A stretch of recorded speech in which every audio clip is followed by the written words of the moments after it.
All right, before we get into it today, just want to give a shout out to all the listeners and even more of a bigger double duty shout out to all the Patreon subscribers. What is Patreon, you may ask? Patreon is a way for you to financially support the show. So if you are interested, if you really dig the content, dig the show that we're doing here, you can go to patreon.com/bigtruth and sign up.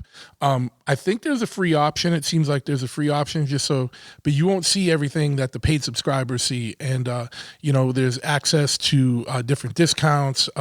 You get the shows early. I'm trying to do some more exclusive content just for the Patreon subscribers. We got some things going on. I do a lot of giveaways and stuff behind the scenes. So go to patreon.com/bigtruth and check it out. Now, if you are in the unfortunate situation of being in a motorcycle accident and you are on the Massachusetts side of things, this is only for Massachusetts people, you need to check out Glassman Injury Attorneys, or you got to get Glassman, right? These are the top dogs for motorcycle accidents. Now, you know that I'm an avid motorcycle rider, and I wouldn't put my name behind any schmuck. My boy works there. It's been there for a while, and it's my boy that's for like decades we've been friends. So like, I know these dudes are 100% legit. So you got to get Glassman on your case. Now you have 3 years to, so even if you were in an accident a couple years ago, I didn't know that. Like, it's crazy. Like, and I'm sorry, I'm doing this all stream of thought. Like, there's no written things here. But you have 3 years to file a claim if someone hit you. So even if you were like rear-ended a couple years ago, get Glassman on it. If you got an attorney that ain't doing the job, get Glassman on it. And the easiest thing in the world to remember is Glassman's number, 617-777-7777. All right? 617, the Boston area code, all sevens. If you want me to say the whole thing again, because you have a little bit of traumatic injury from the thing. I kid. 617-777-7777. Get Glassman on it. Dude's a bulldog. He's going to get you what you deserve. And I ain't about no false, like frivolous lawsuits. Like some motherfucker rear ends you or runs you off the road and you get fucked up. Get Glassman on it. That's the dude. All right. Now say you are in need of some artwork. You have very boring walls, or you got a space, or you punched a hole in the wall and you want to cover it up, right? And you don't know where to go because there's all kinds of, it's overwhelming out there and there's a lot of bullshit out there. You want something cool. You don't know exactly what you're looking for. Or even more relevant, if you go to a tattoo shop and you need flash, you need to go to tattooflashcollective.com. So they got everything you need. They got tattoo flash, they got art prints in all different sizes. So you need big, huge poster, or a little postcard size, or tattoo flash size, anything. They got it. So check it out. And they work with all legit tattoo artists from around the world. And it's a tattoo art company that is owned by artists, operated by artists, for artists, and for people who are aficionados of tattoo art and just, cool art in general. So tattooflashcollective.com, they got what you need. So, spruce up your garage, your tattoo shop, your house, your apartment, your cubicle at work, your workspace in general, your cell, padded or concrete. They got you. And if you use the promo code BigTruth at checkout, 10% off your order right off the rip. If you are a Patreon subscriber, you get 15% off your order. I can't give you that code though. You got to be a Patreon subscriber to get that code. So sign up at patreon.com, buy a shit ton of art at tattooflashcollective.com, and your Patreon subscription will pay for itself, right? Boom. All right. If you are into motorcycles, punk rock, hardcore, weird shit, come to my shop, Chop Ahead Custom Cycles, located in the Bridgewater Triangle, right in the lower right-hand corner of the Bridgewater Triangle. So, some spooky shit might happen while you're here. We got a brand new shirt, support your local Get Down shop. If you know what that is, you know what that is. And so it's brand new on the website. So even if you can't make it out here, you can go to chopahead.com, which is spelled CHOPPAHEAD, the most masshole of ways. So CHOPPAHEAD, chopahead.com. And we got a whole thing of apparel. We got some parts online, riding gear, whatnot. But more importantly, we're a brick and mortar motorcycle shop, an actual motorcycle shop. We're not just some online distributors or like some dude operating out of a storage unit or his mother's basement selling other people's shit. We're like a full brick and mortar, full service motorcycle shop. So if you need an oil change for your bike or a full custom build, we do it. We work on any year Harley. We got a 1941 in the back. We got a 2024 in the front, and we do it all. So check it out. 13 County Road, East Freetown, Massachusetts. 508-995-6764 is the number. I don't have an IT department. I don't have a huge website with a million parts on it. But we're set up with everybody. So if you need a custom exhaust, or you want some Bassani 2-in-1 or whatever you need, Thunderheader, I can have it drop shipped right to you. Like I could probably have it to you in a couple days. Thunderheader I can't, because there's always a waiting list for that. But like anything that's in stock, I can have it for you in a couple days. So you give us a call here. We'll get you situated. Shoot us an email, chopperheadcustoms@gmail or truth@chopperhead.com. And you need something, you don't see it on the site, we got you. All right, come in. We got a parts counter. We got a area for you to try on helmets. And like I said, we're a Simpson dealer. We got Bell. We got Daytona. We got Biltwell. With all kinds of shit. So check us out, 13 County Road, East Freetown, Massachusetts, www.chopperhead.com. If you want more information on the podcast, go to bigtruthpodcast.com. And don't forget, check out the store. We got podcast apparel, and it's run by a merchandising company. So there's all kinds of stuff, dumb stuff, like all the standards. You want a crew neck, you want a hoodie, you want a t-shirt, you want a tank top, all that stuff's there. But there's also things like phone cases. If you want a flag, you can get a flag or a banner, all kinds of stuff. So check it out, bigtruth.com. bigtruthpodcast.com/store if you want to go to the store and get some merch. And I appreciate it very much. This is a super interesting and good episode today. My man Mike McColgan, who is the original singer of Dropkick Murphys and the vocalist of Street Dogs, and Johnny Rioux from the Bruisers, the Street Dogs, Defiant, and the whole Roger and the Murray and the Disasters, a whole litany of bands. These guys are on talking about, giving all kinds of information about the last couple years, and the end of Street Dogs a couple years ago, and the rebirth for these final shows coming up. So keep it locked. It's a good one.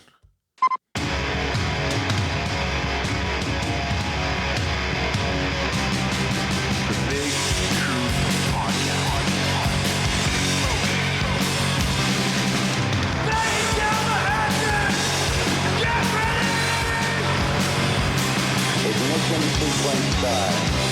6, 5, 4, 3, 2, 1. We have a liftoff. Yes, once again, we have liftoff. I want to thank you for tuning into this episode of the Big Truth Podcast, and I'm stoked today. This is the first. I know we just started doing video a little while ago, but this is the first time I actually have two guests on remotely. I got Mike McColgan, who you may know as the frontman of the Street Dogs and formerly of Dropkick Murphys, and then no stranger to the show, I think making his third appearance, or fourth at this point, I don't even know, the infamous Johnny Rioux, also from Street Dogs and the Bruisers and the Defiant. These guys are long musical. We got a lot of Boston music history, Boston punk history in the house right now. And I think me and Mike are in Massachusetts, and Johnny's coming live from Texas, right? Yeah. Unless you moved on me and didn't tell me. Yeah. Man, thanks for having us, Truth. Once again, thanks for the support. Absolutely. And Mike is just off a trip from Ireland. We were catching up a little bit before we hit record here. Yeah, man. So fellas, what's happening? Out of the blue, started seeing Street Dogs dates. I didn't even know. I was stoked to see it. What's the story? You got a bunch of shows coming up. I think the impetus to it was getting asked by Punk and Drublick to play July 31st. Sick of it all, couldn't do the show. And Lou Kohler, I think, has esophageal nodes, cancerous nodes, that he has to get removed. And we get a lot of history with Sick of It All. We toured with them in the United States, and we've been on like numerous festivals with those guys in Europe. So, I mean, we all stepped up around that and wanted to be involved and be able to like fill in for them. I mean, we would never fill their shoes, but to fill the gap for those guys is an honor. Oh, absolutely. And it's an honor of honors. You know, like people will throw those words around like, oh, it's an honor. But when it comes to Sick of It All, like they're one of the best, if not the best band in that genre. You know, those guys in Agnostic Front are the standard bearers, the Godfathers, and like, you know, the litmus test for any hardcore band. And yeah, I mean, also, you know, Mike and I had gotten together back in,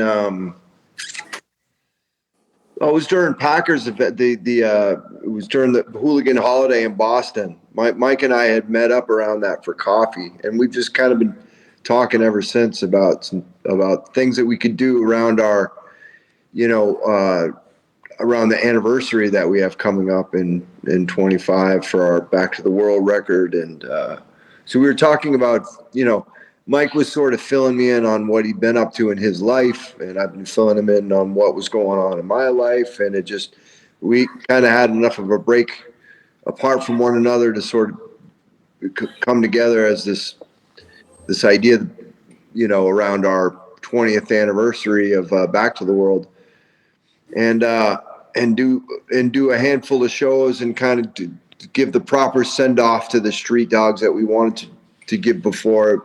It just felt like we were ready to give it that send off now, and then we were planning stuff anyway for next year. But I think in the short term, you know, our booking agent said, "Hey, Sick of It All to pull off of this show. Would you guys have any interest in kind of jumping in there for him?" And we were like, you know, we just kind of asked everybody involved. Toby was involved in this as well, and Paul Rucker, our old drummer Paul Rucker, and so these guys were involved, and so we were asking them. They were totally down for it, so it was like, you know, we decided to do that, and then so once we booked that, we thought, well, it's kind of a shame to get together and just do this festival set. Like, you know, we kind of want to do something more than that after all this time not playing music together and this and that. And then so I hit up Packer and I was like, Packer, you know, can we book a show as well? And he was like, yeah, let's book a show. So now we just dropped a show. We just announced that. I think when this. Oh, we lost Johnny. Come back, Johnny. All right. Mike, you can take over for him until he gets back. We'll see what he was about to say is when this podcast is, there'll be tickets on sale for a show Thursday, August 29th at the Middle East. I know the Pilfers are gonna be on the show. A band called the Rins are gonna be on the show, and our good friend Ryan Packer was gracious enough to like organize the show. And you know, festivals are great, and we're super grateful to be able to like fill in for Sick of It All. But one of the things about festivals, because there's a lot of bands, is that your set is limited, and that's understandable. I mean, you have to fit all the bands in, you have curfews and all of these things, and so I think the feeling was, well, you know, we could play a headlining show beforehand, you know, rehearse for about a week before we do that, you know, knock the dust off and retool everything, and we could play longer. Sure. You know, and I feel like if people want to see us and haven't seen us in a while, like playing that Middle East show gets us, we play a longer set. Yeah. And they would be able to hear more. Johnny's back. Yeah, sorry. I don't know where I cut off. yeah. He's back. He's back, yeah. Mike kind of wrapped up the thing about the Middle East show. Kind of the story with that. And where I know, because that's going to sell out quick, because Middle East, you know, has got a capacity that is a good punk rock capacity, but is going to sell out quick for you guys. Where will people be able to get tickets for that? Is there a link for that yet? If not yet, you know, what I'll do is I'll add it to the show notes as soon as it's available. But like, yeah, you know what? That's probably a good thing. I could probably come up with that quick enough. I'm sure I'm sure Packer has that sorted out. Yeah, or I can hit up Packer for it if the is there a date the tickets are going to go on sale? I think they will be on sale. So this is dropping Wednesday. So I think they're on sale today, as of Wednesday. Yeah. Okay. Well, I'll get the link in advance and have it in the show notes. So if you're driving right now, you don't got to try and remember a big long link. Just check the show notes for this episode. And if for some reason if the link isn't available for Wednesday, I'll when it is available, I'll go back posthumously and add it into the show notes. So it'll be there as soon as that link is available. But I'll talk to Packer later tonight and try and get him to get that. Another thing, Truth. And I don't want to like cut in or be rude. Oh no, not at all. This is your episode, man. This is you guys. If I'm talking too much, just shut me the hell up. No one wants to hear from me. I've gone to. I mean, all of us. Christ, all of us have gone to like list of Middle East shows. Seen a lot of great moments in that place. Absolutely. I think a lot. I think.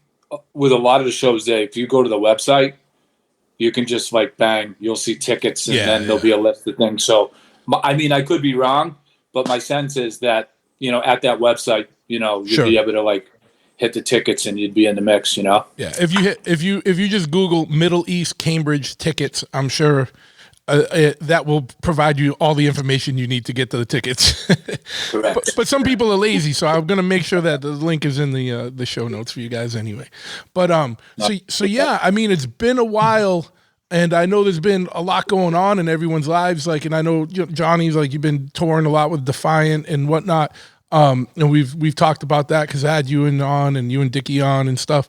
And then how did that go? Like with that you just wrapped up a tour with Me First and the Gimme Gimmes. Like how did that run go? And did it like what were your expectations going in and like versus how it actually went? Because I know it's a little bit of there's a little controversy around Defiant, right? Like you know what I mean. And there's a little people pop off pro and cons and whatnot. So like how did it go when you guys were actually out on the road? Well, it's, one thing that we always tried to rise above any kind of like naysayer. We tried our best to like sort of not engage any sort of, because the thing is that Dickie and myself, especially, or I can only speak for myself really, but like I have the people know me, right? So like we have the reputation. So if you hear somebody say, Johnny's in an anti-vax band, or Johnny's is a conspiracy theory, or Johnny's a Trumper, or Johnny's a racist. I've heard so many things like that, but most of the people that know me and know who I am sort of know that is what it is, and it's a kind of a fool's errand to even try to chase that stuff down. So we didn't pay it any mind really. And it never even was an issue on the run. So we had nothing but everything was positive, and we just played the music and focused on the music and the unity and good times, and just sort of like you always do, and you find that you have more in common with people than not. You know what I mean? Yeah. And it was beautiful, man. We had such a good time, and it was such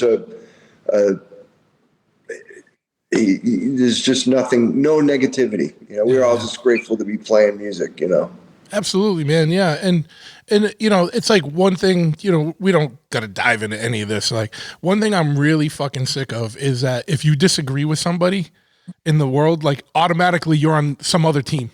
Like, right. like, oh, like I don't agree with this policy. Oh, you must be a Trumper. Like, no, motherfucker. I'm just as fucking, same guy. I'm just as like heavy on him. You know what I mean? Like, nah, dude. Like I say, fuck them all for one. But that's neither here nor there. But it's just so ridiculous how juvenile people online want to get. But like you said, when you go out into the actual world, the world ain't operating like that. There's some loud voices on the internet that make it seem like way bigger of a deal than something really is. It's just, I don't know what it is, dude. It's weird times we're living in, man. Very polarized times.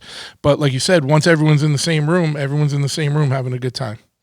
It's a real struggle it's a real struggle to not allow it to, like, because the best thing you can do is not to participate in Yeah. it, right? So, like, you're not to participate in the he said, she said, the online banter, the this and that, because it's not anything real. Like, Yeah. I could spend the entirety of my existence arguing with people about things that I don't believe, Yeah.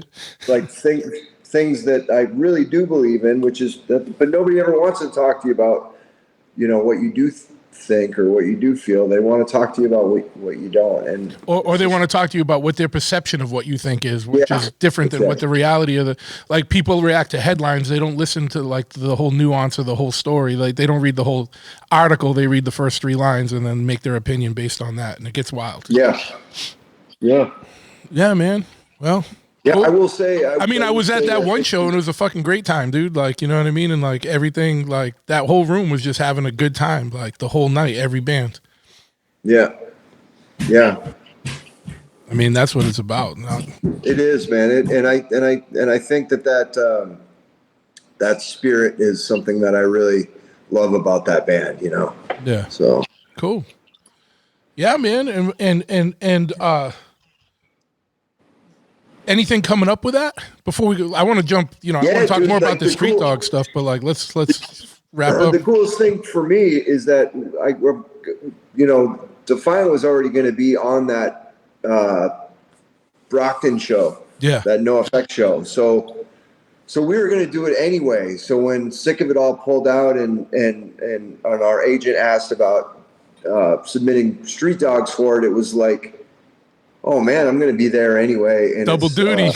It would be sick to be able to do that. So I don't know. I think, yeah, man, I'm stoked about it. I'm so stoked about it. You're going to blow minds because they're going to be like, wait, that dude's in a union band and a anti-vax band? This dude, it made no sense. Oh, man.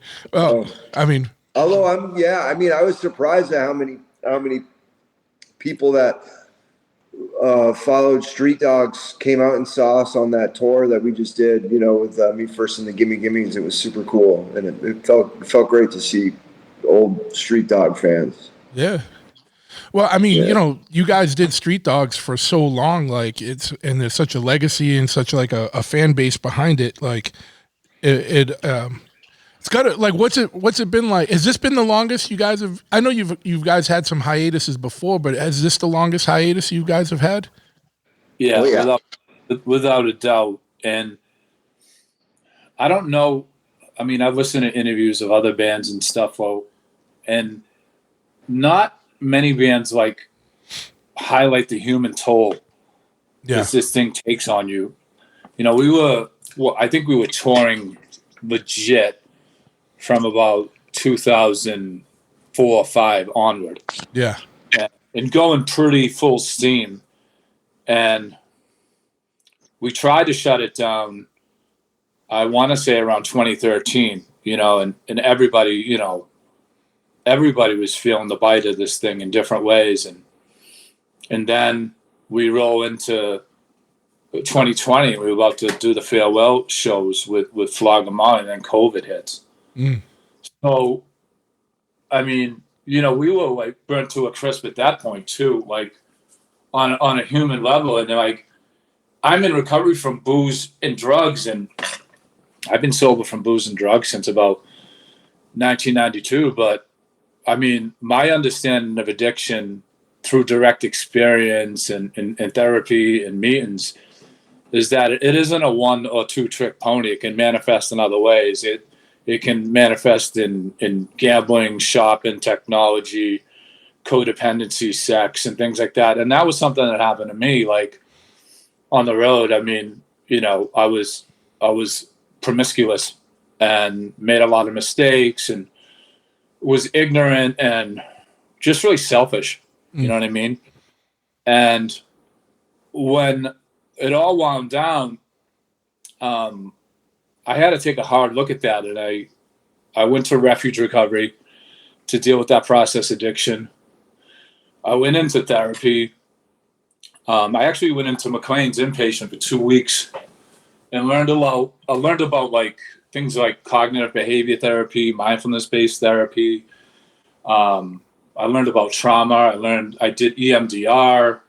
I learned about like some of my background, like being a first responder in the military and stuff, and how that affected me in a bunch of different ways. I learned about like health education in all ways and forms. Because when I went to school, I didn't get any like sex ed or anything like that. Like, what we learned about on the street was just, I guess through maybe, dirty magazines and word of mouth, you know what I mean? And so in that setting, I was able to learn things, and I really realized how selfish in a lot of ways I was at times. And, I have like a lot of healthy regret about that now that informs my behavior now. Like I live clean, skillfully, and ethically in all my affairs. And like, I don't take residence in the past, but I can reference the past in a healthy way to be like,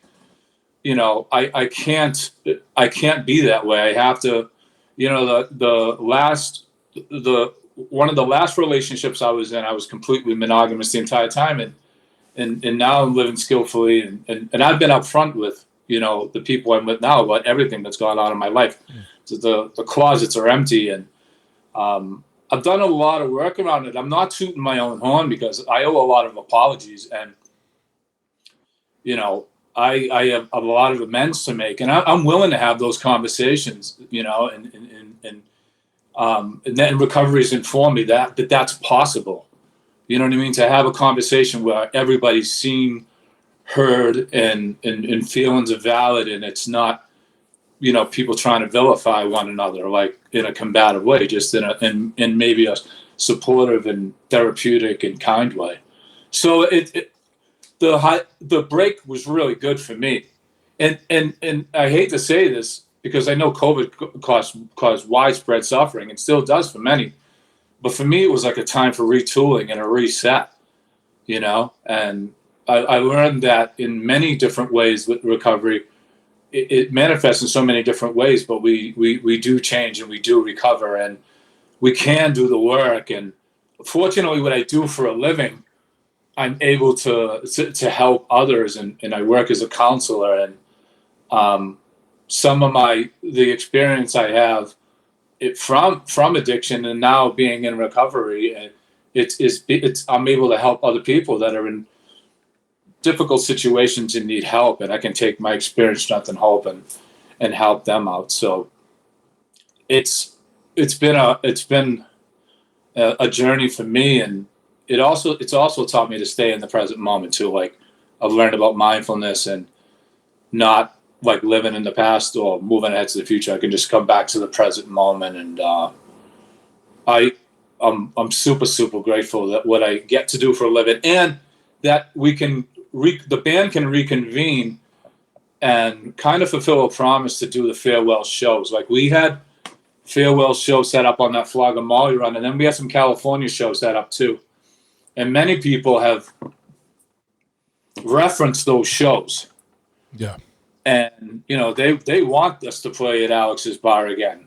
They were they really wanted to go to those shows. So I don't want to speak for Johnny, but intuitively my sense is he's in agreement with me that we got to like keep that word, do those shows, and this will be like this run of shows, like the couple shows we're doing this year, the Flog and Molly cruise, those makeup shows, some stuff in the summer in Europe, and then the final Rector Halls. That'll be it, and it'll be our final farewell. And I know me and Johnny are going to do other stuff musically too that he'll speak to and I'll speak to later on. So yeah. So there's a few things there, like talking about the COVID times where things were shut down. I don't think we'll ever, or I hope we never see anything like that again, where people just have a year or two to like you like, I hope people made good use of that time, right? Like, because there was like, that's unprecedented ever in our lifetime, right? Where just people have like a year or two like off. Like, and I'm not saying off, but some people, you know what I mean? Obviously, first responders, you know, different people didn't have things off, but like that time where people had such a big chunk of time to do stuff with, like, you could either use that time wisely and creatively or constructively, or you could have just pissed it off and played Xbox, right? Like, you worked on yourself and you know, things that were a problem or problematic in your life.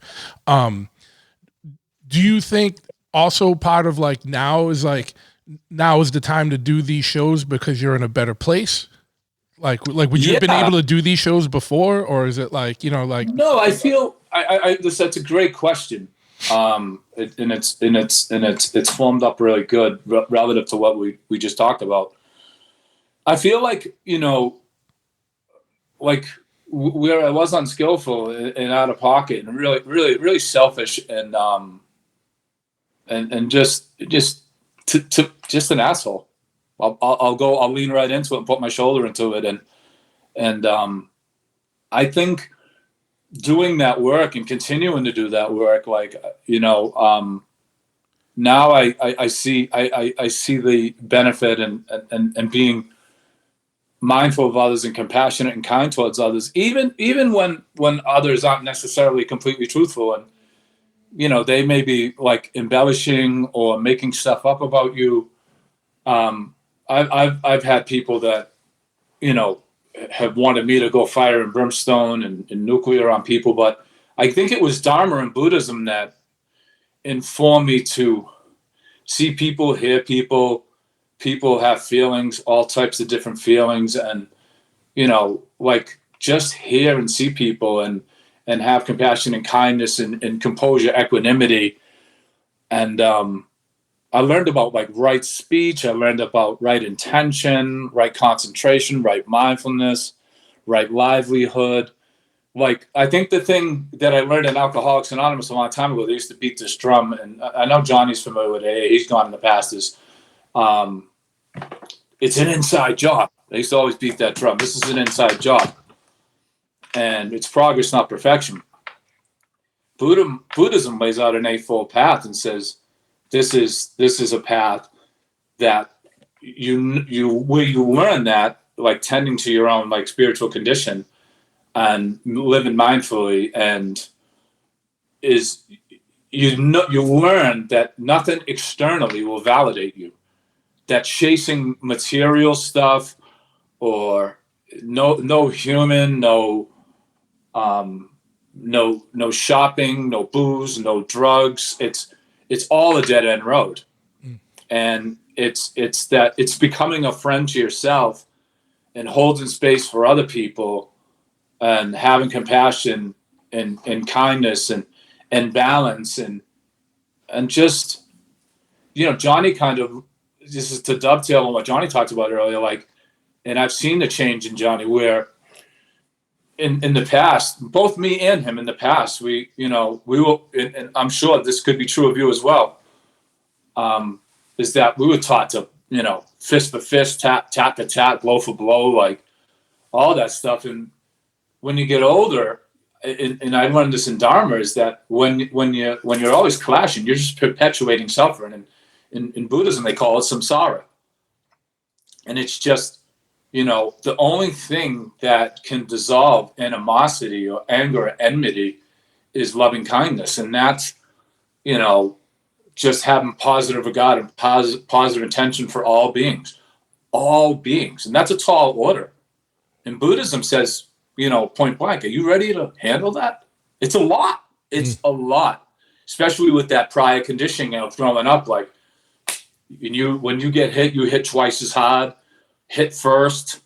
But yeah, I mean, that's kind of the thing about Mike's whole journey with it. Because initially, it's like, I've known Mike for a long time, and initially when he came up with, like, in to sort of go on what, and I'm sure Mike would tell you the same thing about me. I'm sure he had a list about me and at various times of our friendship and us being in a band together. But man, he was insufferable at the end, you know, really living in a selfish way. You know what I mean? And And it wasn't the Mike that I knew. It wasn't the street dogs that I knew. And it's really the big impetus on like why I really wanted to break the band up in the first place. It's just Mike and I had grown into this place where it was like, I don't even know what we're doing and why we're doing it anymore or whatever. It was kind of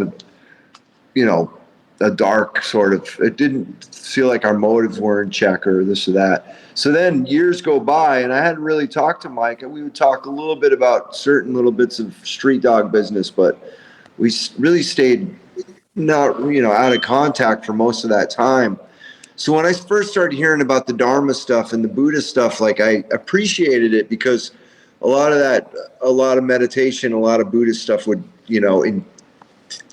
I don't know nearly, I'm not going to pretend that I would know what Mike is, but I know just in little bits of meditation have helped me out in really some pretty difficult times during COVID or whatever. And, but when I heard Mike talking about it, I was like, in my head, I'm thinking about Irish Catholic Mike that I know from the van or the bus or backstage, telling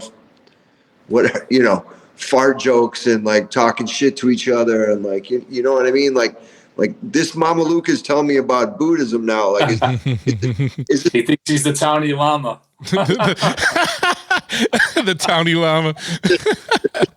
I was like trying to make it possible. In my head, I was like, is this guy serious, right? Or is he putting on a show, or like, what the hell is he doing? But like, as I've talked to him and I've gotten to know him, like I've gotten to know this journey with him, I'm like, this is as genuine as it gets for the guy. Like he legitimately, like he had told me at one point, he's like, yeah, I think if I wasn't a father and, working for the city the way I am, I'd consider going into being a monk kind of. Oh, without a doubt, I would. Without a doubt. And I want to kind of, if I don't want to interrupt you, John, but I want to kind of piggyback on that. It's like last year I traveled to Thailand with a meditation group, Sangha group community. And we were out there for 2 weeks, and I got to go to 3 different monasteries and sit with monastics. And, in the back 9 of my life, like I'm in it without a doubt. I'm 54 years old. I'm in the back 9 here. I think further on down the line, I wouldn't rule out becoming a monastic and taking robes, because I really feel that the Buddhist path, the Dharma, in the Thai forest lineage of Theravada Buddhism, more specifically the Dhamma, is the way out of suffering. And when you live skillfully and ethically, and you take these precepts and you take this eightfold path, and you learn to understand these 4 noble truths, and you just become more skillful, what happens is when you transmit that inward, inevitably you start to transmit that outward. And that's when you can extend kindness, compassion, equanimity, and appreciative joy to all beings, everybody, even people that, are speaking ill of you. You can have compassion and kindness towards them. And Mike, you realize that everybody on some level, all people want to be happy. Like I think that's the universal thing, is to have some ease, have some comfort, be able to have a living. And you start to realize that, and you have compassion for all beings. And this path helps you, like I said, you can take accountability for where you are unskillful and wrong, continue to make amends, and you can use like your experience with all this stuff to be more skillful in the present, and then help other people out too. I wanted to ask something, and you've probably addressed this, but I want to ask it more direct because there might be more to it. You've done work on yourself in a very multifaceted way, through recovery, through therapy, and through engaging or getting involved in Buddhism. And I've talked to people in therapy before, or people in recovery before, but not a lot of people who've done kind of such a multifaceted approach. And so, just out of personal curiosity, but also for potential help of anybody listening, because all right, our audience is punk rock hardcore people, motorcycle people, and then people that are just into weird shit. So I'm sure there's a lot of people that could use some direction here. How did those things work? Like, was Buddhism like a final piece that brought things together, or did these things work symbiotically together, like recovery and therapy and getting into Buddhist thought? Did that like work like in a symbiotic type way, or were they ever at odds, or was there things to struggle with, or did it all kind of integrate together?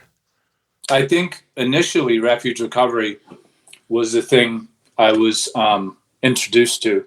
And can you just go over what refuge recovery is? Sure. It's like a Buddhist-inspired recovery pathway that deals with process addictions, and it deals with substance abuse use disorder as well.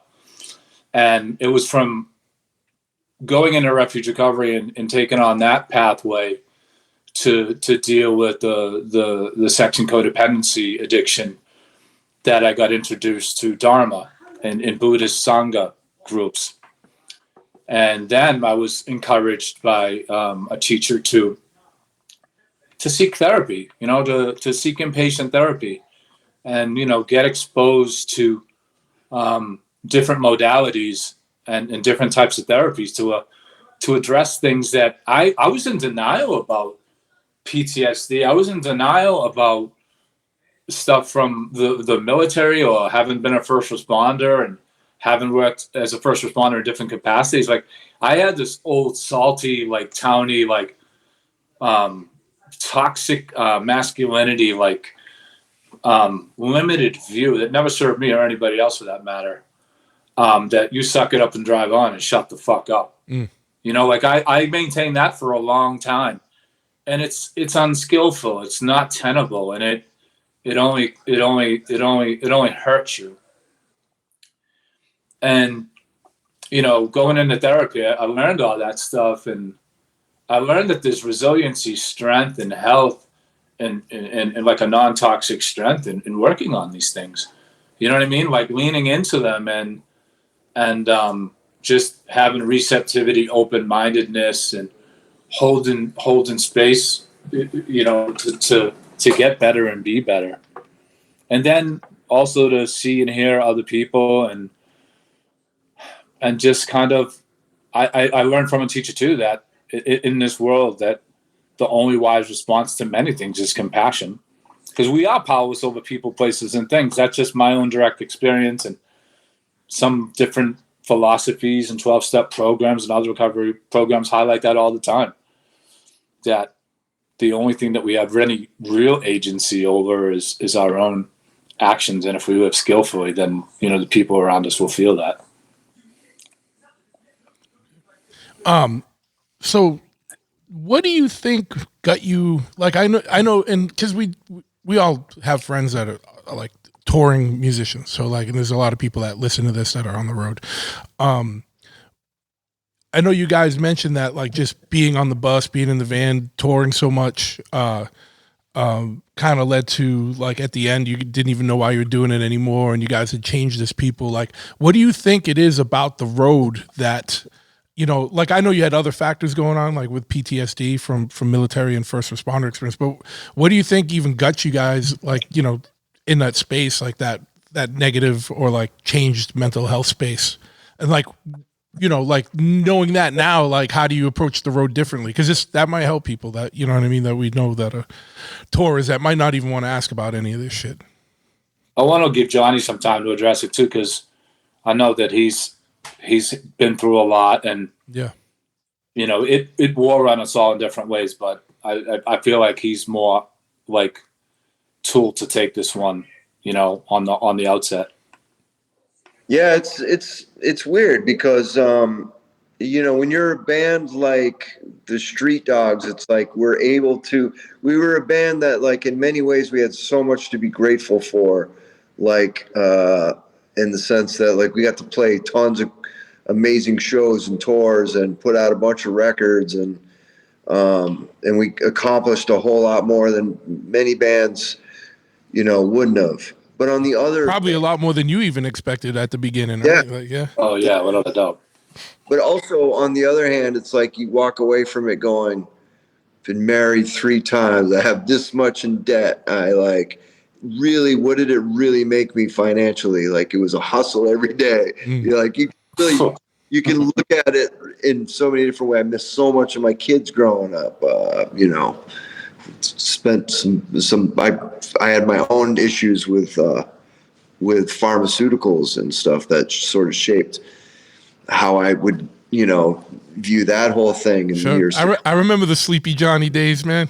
You come a long way, dude. And Definitely come shout out to both of you guys for putting in the work and changing things around. But sorry, I didn't mean to derail it. But I just wanted to drop a Sleepy Johnny reference. But it was, there was a lot of, there's a lot of things you do to just sort of skip the monotony of it. And then, also it's like I know for me, I really started resenting it to a certain degree. I started thinking about the debt that I had and how much I missed of my family and just all of the negative aspects of playing. And then on top of it, in my head, I was like, and now Mike's a fucking asshole. And, Was happening and like that's happening. Like, what are we really doing? And it's all, dude, I might, the thing is that I'm a punk rock musician. So I'm not all there anyway. So my head starts spiraling into negativity very easily as it is. So like if there's a few bad things that are going on, I can really spin with it. Right. So it's like by the time the Street Dogs broke up, it was just, I think Mike and I always knew that, if we're starting to treat each other like siblings that are just bickering with each other, you know what I mean? And like, we're not going to do that type of thing.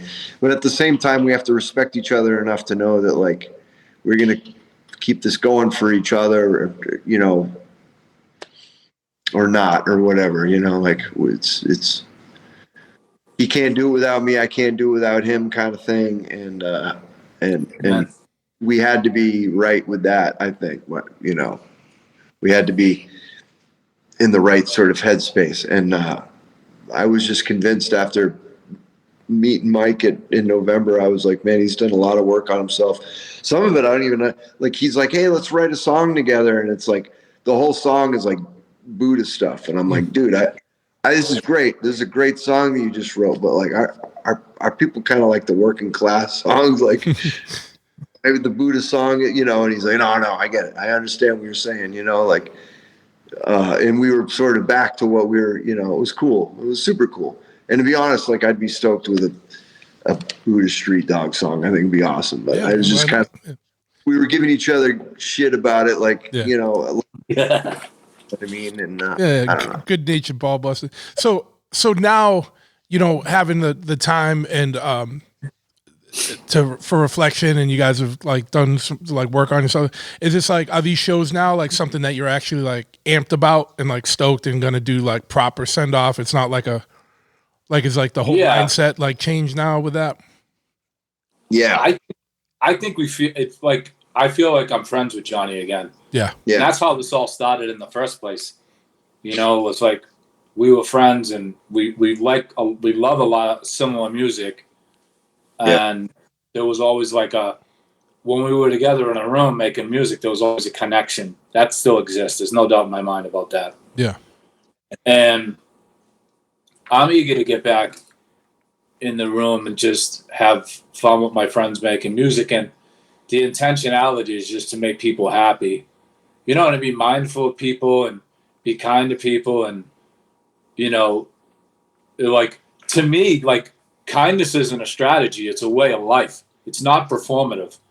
Like I took precepts to walk this walk and live this path. And I really do believe karma is a real thing. And I've justifiably been punched in the face by it. And people who have called me to account and stuff like that, I have a lot of gratitude towards them in a lot of ways because they woke me the fuck up, and not all the stuff that people have said is true yet. I really feel grateful that I've woken up and I walk a different way today. And I can hold space for all people now.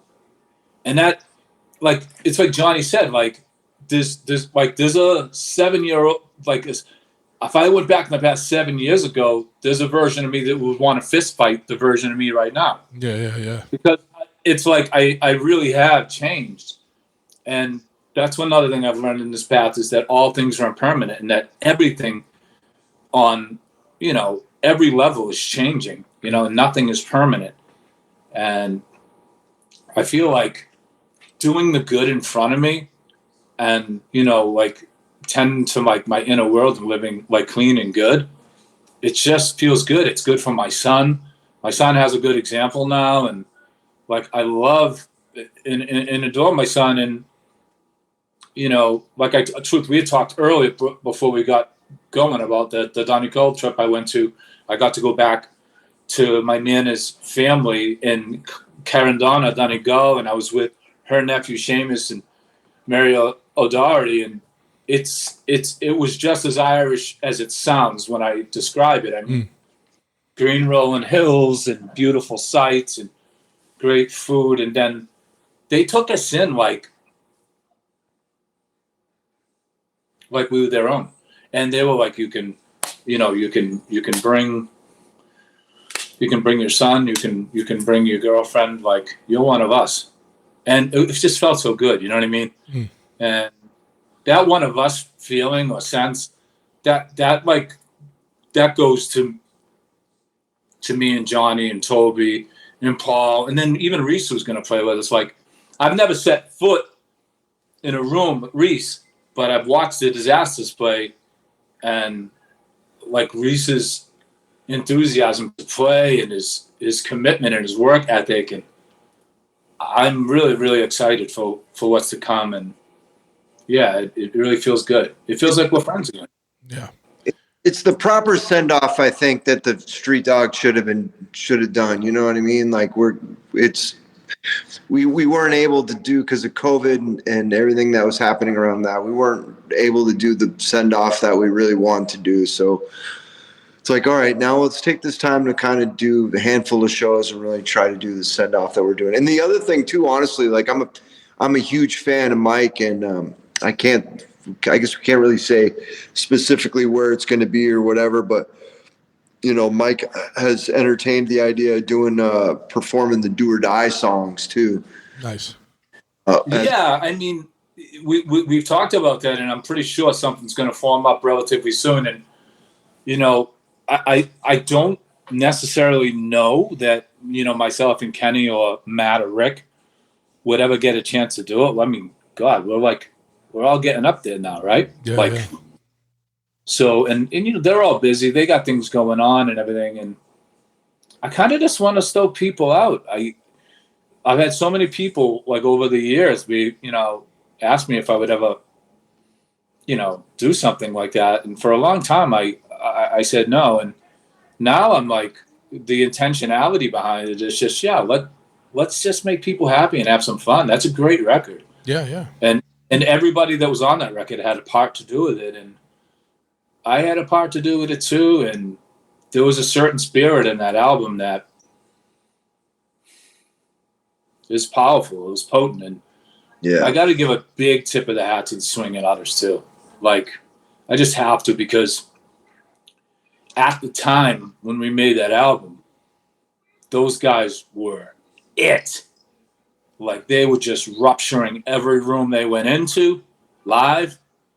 Their records, like The Streets of San Francisco, then Juvenile Product of the Working Class after that, and so many other records they've done. It's just that spirit has a lot to do with them. It has a lot to do with the Clash, Stiff Little Fingers, Sure. Champ 69, on and on it goes, Yeah. So there's a hint that you guys might be doing some a tour, like some shows, or at least just performing the Do or Die record. well, Yeah. Is that what we're hearing? Some kind of band piecing something together and doing that. as a fan of Mike's, I think really excited for that, because Nice. I think I always loved it. I always loved that particular record, and the way Mike's approach was to that record, and I thought, man, that'd be cool to hear him do it front to back. Yeah, fuck yeah, man. It should be noted. It should also be noted too. A big debt of gratitude and like the engine room and the catalyst to how that record sounded and how we all approached it was Lars Frederiksen. He kicked our fucking asses. Like, he worked us so hard. And I'll give you one case in point. It was, and you can hear it in the song too. Like, I thought me and him were going to go at it after this. On this song, it was, I think it was Fight Starter Karaoke. And he thought my approach was less than good. And, he just said, I want you to go in there mad. I don't, you know what I mean? He uses a few choice words. And I was kind of mad at him. But he did his job. Because when I did that take, you can hear, like, he got what he wanted. Yeah, yeah. And then, years later, I can, like, in retrospect, I have a clearer lens on that. And I can see he pushed us all. He pushed Kenny, he pushed Rick, he pushed Matt. Like, he pushed Rick really hard. And Rick responded, and everybody responded. Everybody played out of their head on that record, Yeah. Hence the name of the record, right? Do or Die, right? Yeah, it really was in a lot of ways. It was like, this record's going to be good. We're going back to our day jobs. Yeah, yeah. And so I think you guys said too, like, have you announced like the full lineup of people? Because I know the Street Dogs has had a litany of players over the years, like what the lineup of these shows are going to be. I know you said Toby's back. Well, when we first sort of started when Mike and I first started talking about doing it, we thought we should get, if it's going to be, first of all, we thought let's get whoever wants to kind of be involved, but we thought let's get that sort of classic lineup going of, and the classic lineup of when we kind of got going was really like Paul Rucker, and that's really when we started headlining shows and doing just doing cool stuff and becoming the band that we ended up just becoming a good live band, and that was really with those guys. So we really wanted Marcus too on lead guitar, but really just couldn't get him, couldn't find him or whatever. We'll see. Maybe down the line one day we'll be able to do something with Marcus. But honestly, like I did the Disasters with Roger and Reese Kill, he was Roger, like in back in those days, like I was in New York and Roger was like, man, this guy moved here from New Zealand. He's working at the 99X at this clothing store and in New York, and let's go meet him. He's going to play guitar or whatever. But anyway, so fast forward, Reese ends up playing in Roger and the Disasters, and he was a hell of a guitar player. So, and stylistically, what Reese does and what Reese is doing is exactly what I always wanted from even the very early days of Street Dogs. I always wanted Reese to be in Street Dogs, but he just wasn't able to for whatever reason. So I'm just happy he was able to work out. Like, of course, we're going to miss Marcus, and I'm sure Lenny will be there to some degree. Hopefully he'll get up or whatever through it.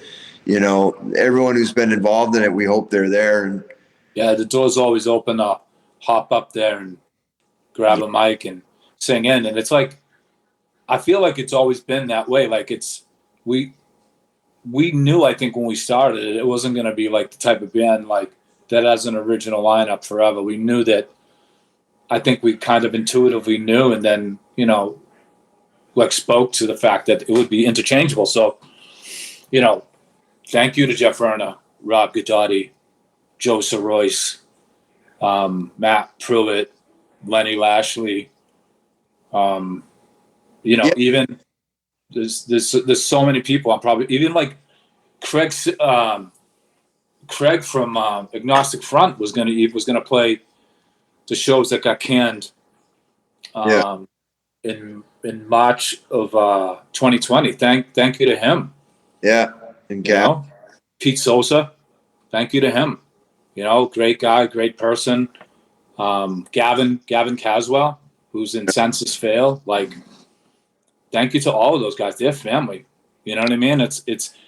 There's nothing negative to say. Like, I don't have a negative word to say about anybody anymore, because it's just, I kind of like, I want to be kind, and I want to like speak the right way. And I know if I'm using wise speech, I'm not creating any bad karma for myself. And I have a lot of strong gratitude towards everybody who ever put blood, sweat, and tears up on that stage with us. Absolutely. Hey, Mike, get Packer into this Dharma thing. I feel like it could rub off on you.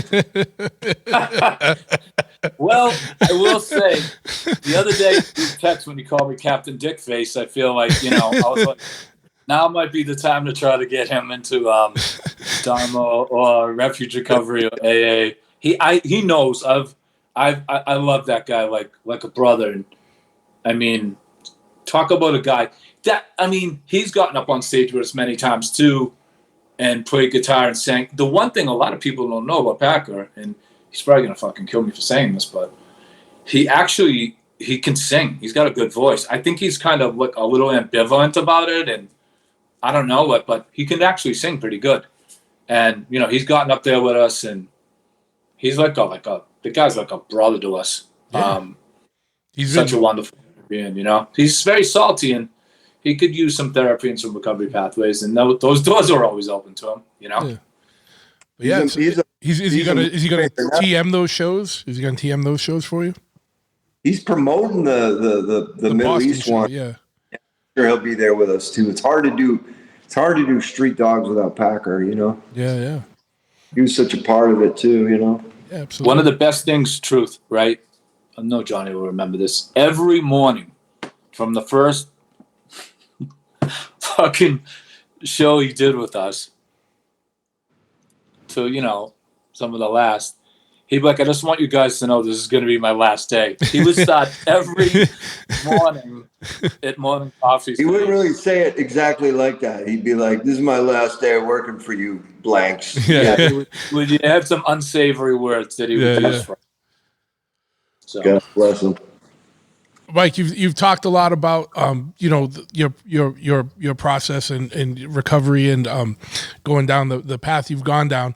I know, like, I'd be remiss to bring this up because, like, I know there's like probably a little bit of shit flying about you guys playing again and whatnot, and I know you've probably gone through and made amends with people you got to, but there's going to be a lot of dumb people on the internet just having opinions and stuff. Do you have any words for like that? You know what I mean? Like people that might have something to say that might not even be involved in any situation or whatever, but it's something that's going to come up. So it's like, this is a channel, like a venue for you to be able to kind of address that stuff, like I this is a great question. And I didn't feel like, talking about any of that was good if I hadn't put any work into recovery and changed. Yeah. I felt like that would have been hollow and kind of like superficial and just really empty, grandstanding and just smoke blowing. Yeah. I like, if you see me at any of these shows, I would talk with anybody. And I'm willing to make amends with anybody. And, my thing is like, I'm willing to hold space for people and have conversations, kind conversations. And I don't have anything bad to say about anybody, even people that have like not necessarily been, very truthful about me. Sure. But I've learned about karma that, and I've gotten punched in the face, and I said earlier, justifiably, and called out justifiably. Not everything that has been said is true, but it was a wake-up call. Yeah, I think it's important, Mike, that you probably, emphatically say that you haven't done anything sort of illegal or. Oh yeah, everything that I've ever done is consensual and all that. I mean, I've been unskillful with like social media, like communication and all that stuff and promiscuous and all that stuff, but I haven't done anything illegal. Yeah. And honestly, you know, if you had done anything really raw and nasty, I wouldn't even have you on the show. You know what I mean? Like, no, absolutely, 100%. And you know, I don't need to make big protestations about that, or yeah, I feel like how I, you know, like I don't feel like I need to like go blow for blow with people like that. I feel like I just need to pray for them, meditate for them, and if I see them, you know, and then they want to speak to me, like I'd hold space for them. yeah, You know, that's the difference now. Like, is I think like the way I walk and the way I live runs completely contrary to how some people would portray me. You know what I mean? And living clean and living in Dharma and living sober is just a nice place to be. And I'm grateful that we get to play again. I'm grateful that we get to fill the gap for Sick of It All. And I'm grateful that we get to do like a final farewell, and the intentionality behind it is wholesome. yeah. And we just like friends want to have fun, and we want to play music again and stoke people out. Yeah, you know, and I think even as friends and as a fan, I'm more stoked that you guys are doing it with this mindset than if you just threw some last shows together when everything was kind of a little more messy. You know what I mean? So I think people are going to be real appreciative of that. Wherever you guys play, like I know you guys got fan base all over the world. So I think that's going to be something that shows. It's going to make it even better shows for people. You know. You guys hinted around. Are you guys thinking of like recording anything new? Like I know you said you worked on the one song there. Is there any plans to do like an EP or something? You know, we were talking about because we're going to re-release our Back to the World record. Yeah. This is a big anniversary, right? Yeah. Yeah, for the anniversary of that, and. So we were talking about doing something, and maybe if not as a 7-inch, at least maybe as a gift to our fans or whatever. You know what I mean? Just put a song out, record a song, just for the hell of it. You know, just that's cool.